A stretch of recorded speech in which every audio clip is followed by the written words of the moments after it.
بسم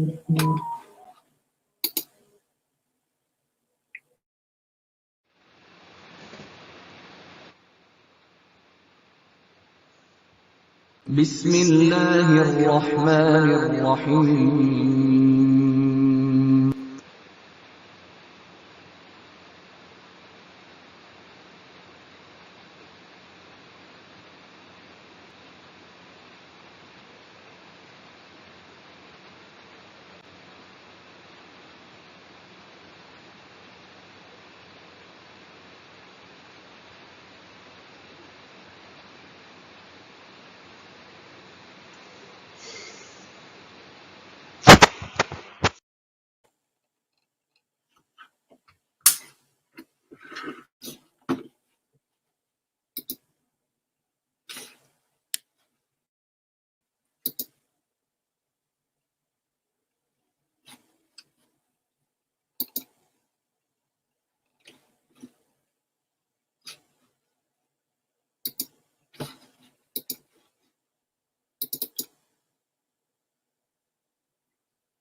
Allahu Akbar, Allahu Akbar, Allahu Akbar, Allahu Akbar. Ashhadu an la ilaha illallah.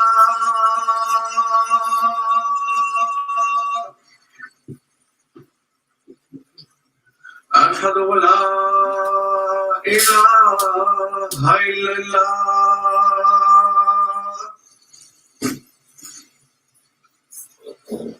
أشهد أن محمدا رسول الله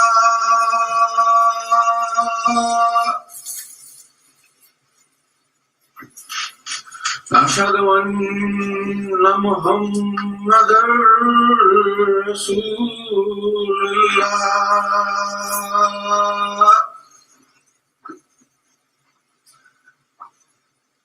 حي على الصلاة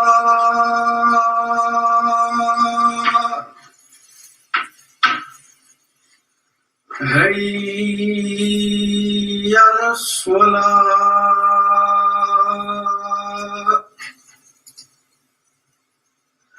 حي على الفلاح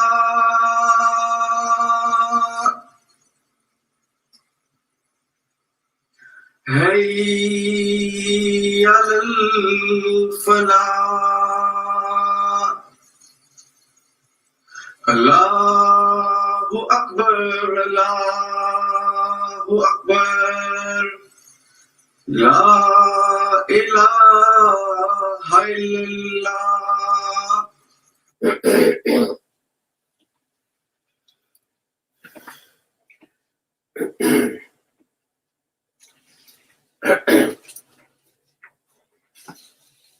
أشهد أن لا إله إلا الله وحده لا شريك له وأشهد أن محمدا عبده ورسوله.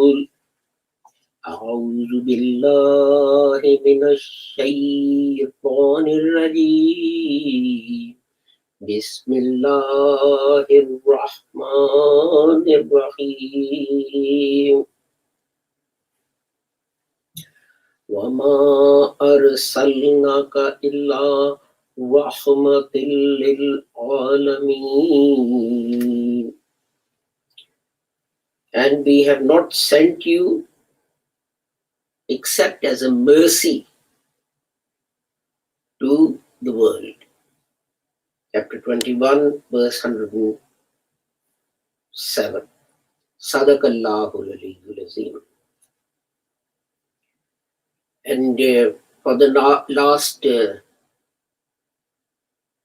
this is the 6th khutbah, in trying to explain to people why it is that Allah said that the Holy Prophet Muhammad sallallahu alaihi wasallam was a mercy to the nations. And we got as far as the Holy Prophet arriving in Medina and settling down there.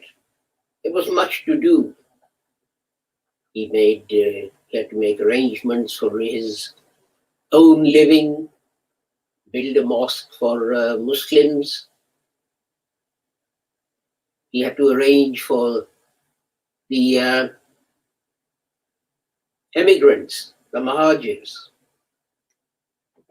He had to make financial arrangements for them and find their feet in a totally different environment.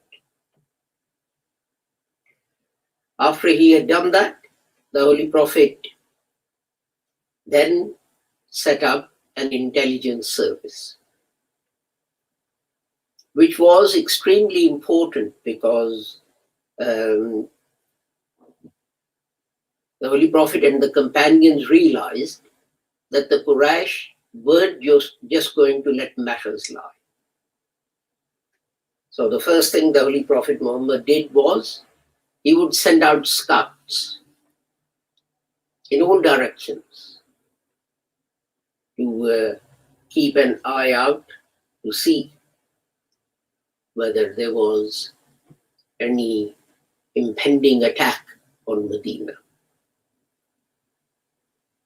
And there is one time a rumor spread through Medina that there was an army marching on Medina, and everyone rushed to Masjid al-Nabawi, which, as you know, the mosque served as not just place of worship, but also like a parliament where people met and discussed things and made decisions.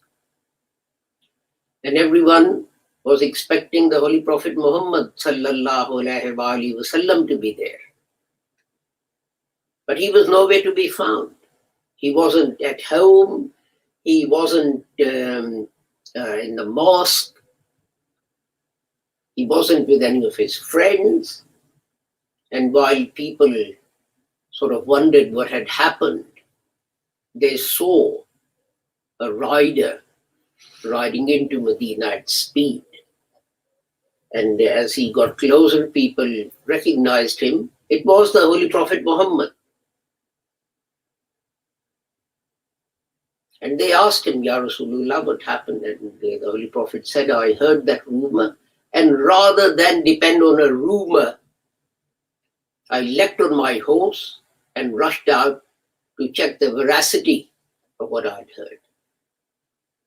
There is no army marching to attack Medina, so you can all go home and go to sleep. How different is that from the modern situation, where the generals and the brigadiers and so on sit in bomb-proof bunkers while the soldiers are having their heads shot off. And I don't just mean Western armies. The same thing applies to the so-called Mujahideen. Those who are inciting the young men to go and kill people and fight in the name of Islam, they sit behind in safe sanctuaries, and they keep their brothers and their sons and so on with them. As someone said, jihad is such a meritorious deed. So if there is something good, who's the first person that you want to give it to? Your children, your family. So why aren't you sending your brothers and your sons and so on? You go out and fight and get killed. But anyway, sometime the scouting party reported, the Holy Prophet got the intelligence that what had been left behind in Makkah had been looted by the Quraysh and sent off to Syria to be sold. And with the money that was raised, arms and armaments were purchased to attack Medina. The Holy Prophet heard of what seemed like an army, but it was a trade caravan that Abu Sufyan was leading. But what happened was that when Muslims marched out thinking it was an army, Makkans got wind of it and they actually did send an army. So this was 313 Muslims against over 1,200 Quraysh. Now, what was the first thing the Holy Prophet did? Number one, he prayed to Allah for guidance. Because remember, at that time, Muslims were not allowed to fight.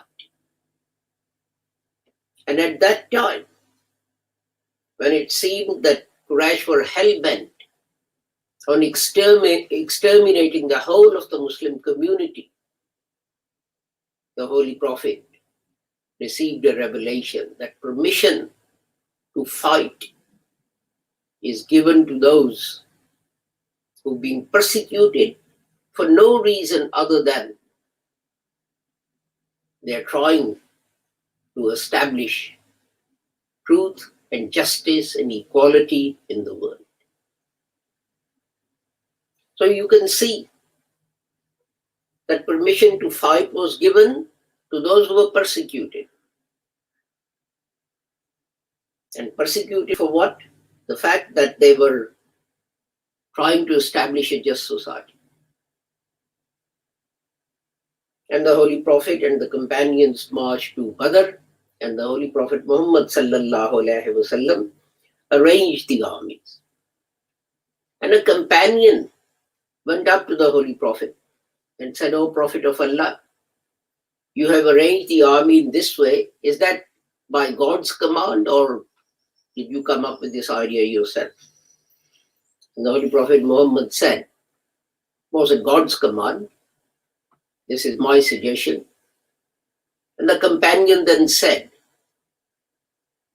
that in his opinion, a better formation would be if the Holy Prophet's army, the Muslim army, was moved to a different place. And he explained, let's move the army to hard ground, stony ground. Why? Because they knew that Quraysh had cavalry and they would try and charge Muslims. And if Muslims occupy stony ground, hard ground, then the Quraysh will have to charge them from soft ground, sand, and they wouldn't be able to do it. Similarly, he said, let's control water. Because Quraysh have come 300 miles from Makkah to Medina. And they would be thirsty. And they would be forced to attack us immediately without taking rest because they would want war. And the Holy Prophet listened to that. And unlike religious leaders that we find today, who's the Peer, who's the Maulana, who's the this, who's the that, he said, that's a very good idea. I will do as you say. So the army was rearranged. And there was fighting and Muslims won. Now the interesting thing is, ladies joined that army to go to Badr. This is wives of the Holy Prophet Muhammad. This is wives and daughters and sisters of his companions. They accompanied men, and on the battlefield, they were removing the injured. So Florence Nightingale wasn't the first woman to accompany an army to set up a nursing service.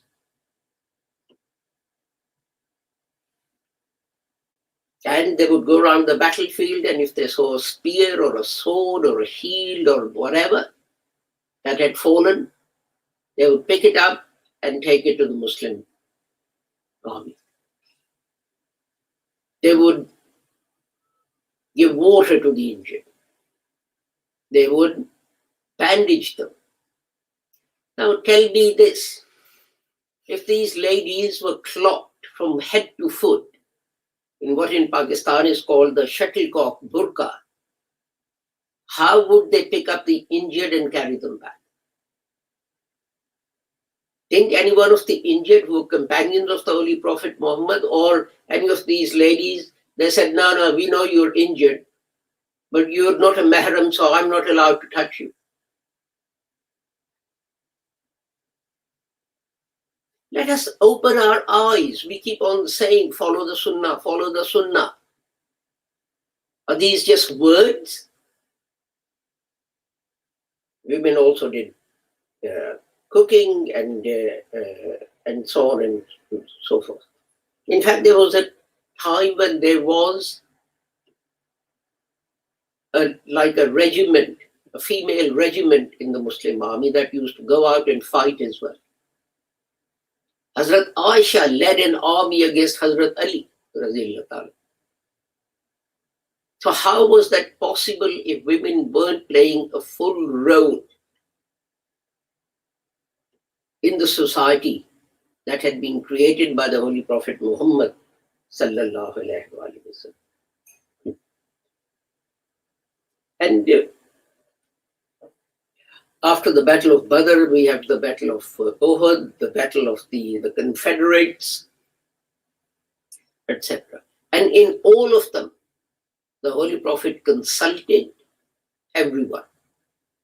Battle of Uhud, the Holy Prophet's opinion was that Muslims should stay in the town and defend it from within, because Makkans were coming with a very large army. But the majority disagreed. They said, no, we want to march out into open field and give battle. And because the majority insisted on that, the Holy Prophet Muhammad sallallahu alaihi wasallam agreed with them. He said, okay. And he went in and he put on his armor and he came out. And when he came out, people said, oh, we are very sorry, we disagreed with you and all this kind of thing. And we'll defend the town from within. And he said, no. A decision has been made. And that is the end of the story. You don't make a decision, then 5 minutes later unmake it, then make another decision, then unmake it. And Muslims went out and they gave battle. And some Muslims disobeyed the Holy Prophet and it led to tragic consequences and so on. But anyway, same with Battle of Ahzab. Muslims dug a huge trench around Medina to stop the Quraysh from attacking. How did that come about? Again, Holy Prophet Muhammad called a council of war. He consulted everyone. And then one of the companions said that in his country, this is what people do. They dig a big trench to stop an army that they can't resist from entering their cities. And this is what the Holy Prophet Muhammad sallallahu alaihi wasallam. And he was one of the laborers. He didn't say, I'm the head of state, I'm the general, I'm the Prophet of Allah, so I'll sit here in shade and comfort and so on. You go and dig in the blazing sun. No, he was one of the laborers. He suffered more hardship than his companions. Why? Because he was the leader. He didn't make it easy for himself. Food was in short supply. So he kept less for himself compared to other people. What happens now? The first share goes to the palace or to 10 Downing Street or the White House or wherever else, or the president's house or the prime minister's house. It's the ordinary man in the street who's left to carry the can. Now, notice one thing. All these battles took part just outside Medina. And we are told Islam is an aggressive religion, and the Muslims attack other countries and other people to convert them to Islam. And look, it happened from the very beginning of Islam. So if Islam was aggressive, why were all the battles taking place just outside Medina? They should have been taking place outside Makkah and other places. But it shows, I've chosen battles as the topic for today's khutbah, but it shows that even when there were tremendous odds against the Holy Prophet Muhammad and his companions, they always had faith in Allah, that God will help them as long as they did their best. God wasn't going to come down and fight their battles for them, but he was going to help and support them so long as they were doing their best.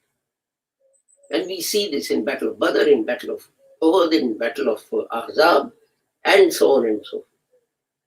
Secondly, the Holy Prophet Muhammad always made decisions about the community by public consultation. It was almost like a referendum. All the Muslims would go to Masjid al-Nabawi, the matter would be put to the crowd, people would give their opinion, and then the majority will decide, as we saw at Uhud. And even if the decision was against the Holy Prophet Muhammad's opinion, he would respect it and accept it and follow it. Do our Muslim presidents and prime ministers and so on, do they do that now? Or do they say, I'm the prime minister? Do you think I became the prime minister without being cleverer than you or all of you? And notice another thing. In these public consultations, women were not excluded. They took part in these public consultations.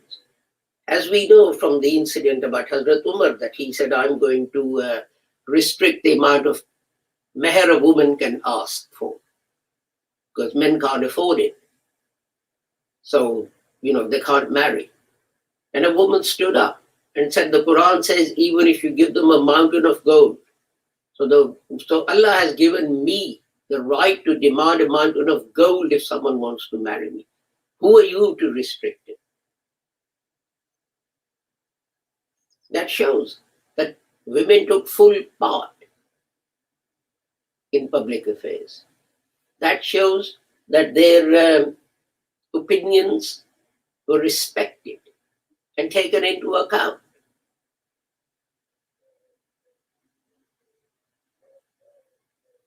And the incident at Battle of Badr shows the importance of education.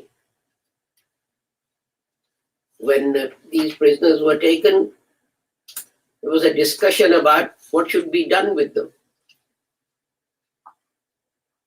And eventually the decision was that those who can afford it pay compensation to get their freedom. Those who are very poor, they should be allowed to leave anywhere. And those who are not rich, but who have some other means, education. One such person was given 10 Muslims to teach them to read and write. This is how much importance the Holy Prophet Muhammad paid to educating the community. And yet, today, unfortunately, Muslims lag behind in education and research and knowledge. Yes, we should follow the Sunnah of the Holy Prophet Muhammad. But please, the Sunnah is not just about the length of the beard, the height of your trousers above your ankles, and these minor things. Sunnah is also about the things that I have mentioned. If the Holy Prophet had been against women taking part in public affairs, would that woman have stood up against Hazrat Umar and said, how dare you? Would Hazrat Aisha had been head of the army if a Muslim woman could not lead men in government or battle? Someone asked me what the problem is. I said the problem is that all translations and interpretations of the Holy Quran and most of the history of Islam, it was all written by men. And they were hardly going to write in their things that grant rights to women. But now, it's for women to stand up, and if they are not allowed those rights, then take them by force from the men who are misogynist and who mistreat, who misuse them. بارك الله لنا ولكم في القرآن العظيم ونفعنا وإياكم بالآيات والذكر الحكيم إنه تعالى جواد كريم ملك رؤوف رحيم.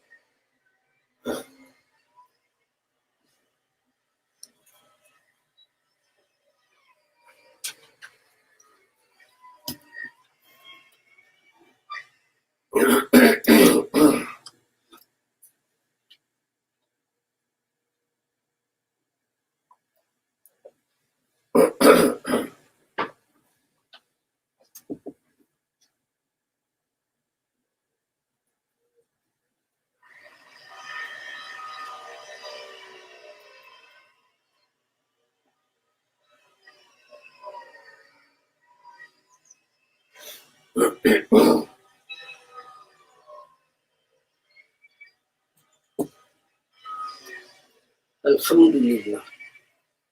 Alhamdulillah, nahmaduhu wa nasta'inuhu wa nastaghfiruhu wa nu'minu bihi wa natawakkalu alayhi wa na'udhu billahi min shururi anfusina wa min sayyiati a'malina man yahdihillahu fala mudilla lahu wa man yudlilhu fala hadiya lahu. Wa ashhadu an la ilaha illallah wa ashhadu anna Muhammadan abduhu wa rasuluhu. اللهم صل على محمد وعلى آل محمد كما صليت على إبراهيم وعلى آل إبراهيم إنك حميد مجيد. اللهم بارك على محمد وعلى آل محمد كما باركت على إبراهيم وعلى آل إبراهيم إنك حميد مجيد.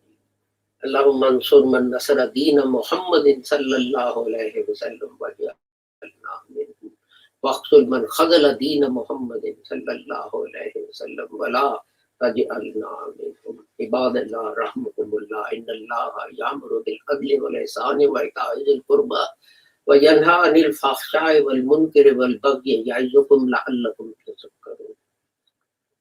اذكروا الله يذكركم وادعوه يستجب لكم ولذكر الله أكبر والله يعلم ما تصنعون.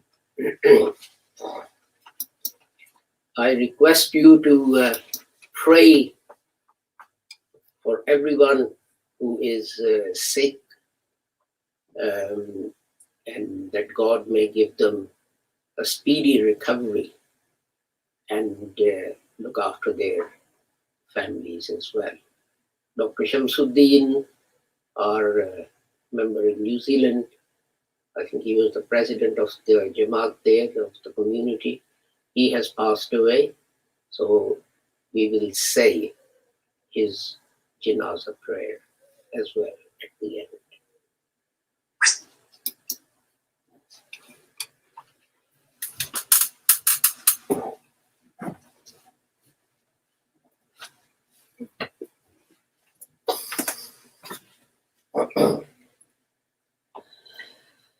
Allahu Akbar, Allahu Akbar, Ashhadu an la ilaha illallah, Ashhadu anna Muhammadan Rasulullah. Hayya ala salah, hayya ala falah, qad qamatis salah, qad qamatis salah. Allahu Akbar, la ilaha illallah. Allahu Akbar.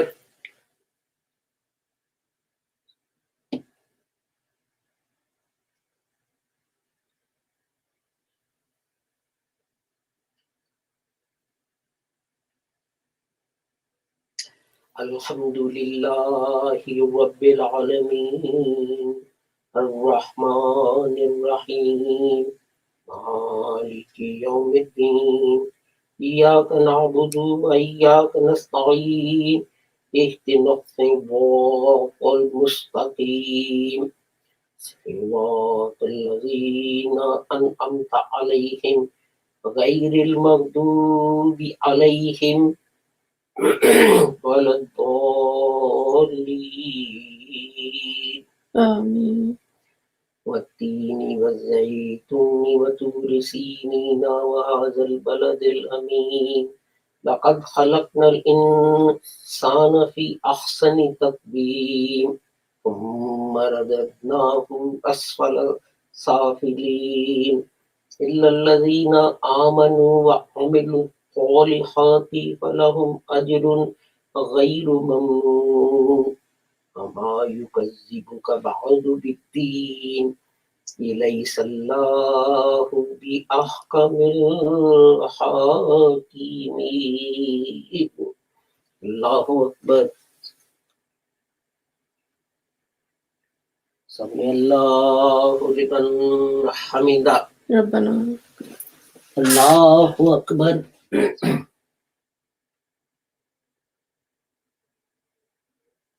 الله أكبر. الله أكبر.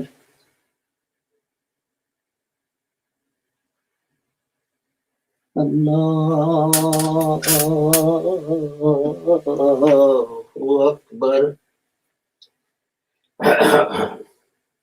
الحمد لله رب العالمين الرحمن الرحيم مالك يوم الدين إياك نعبد وإياك نستعين اهدنا الصراط المستقيم صراط الذين أنعمت عليهم غير المغضوب عليهم ولا الضالين. آمين. قل هو الله أحد الله الصمد لم يلد ولم يولد ولم يكن له كفوا أحد. الله أكبر. سمع الله لمن حمده. ربنا. الله أكبر.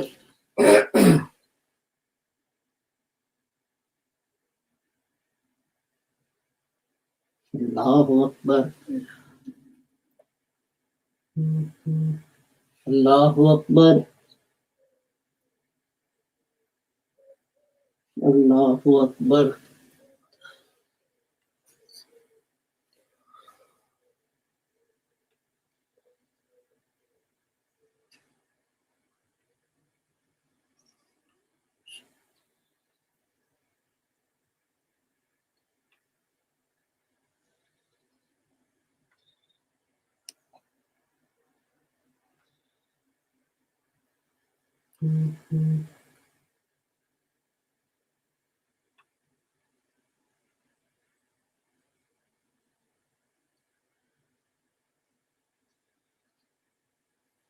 Assalamu alaikum wa rahmatullah.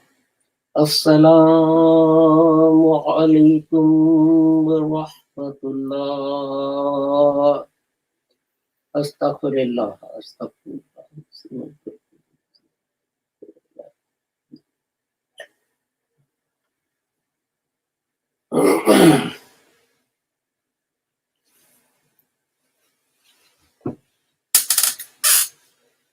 Namaze Janaza. Allahu Akbar.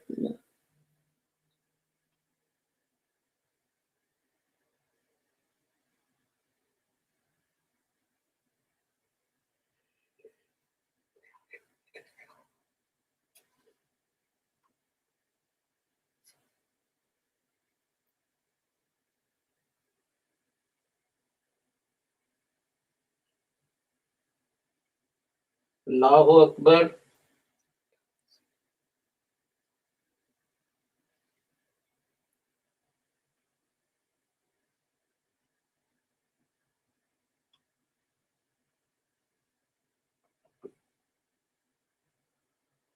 Allahu Akbar.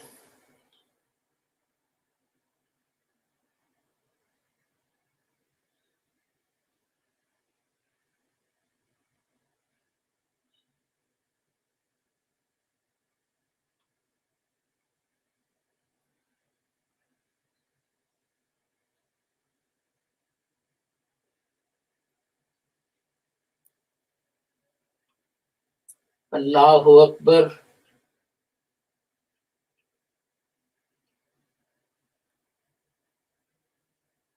Assalamu alaikum wa rahmatullah. Assalamu alaikum wa rahmatullah.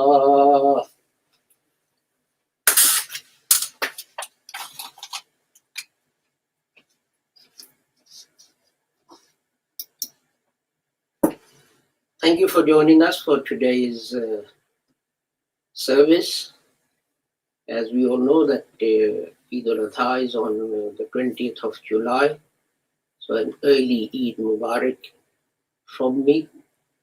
And please remember that we will broadcast Eid prayers live on radio and on Facebook and on YouTube.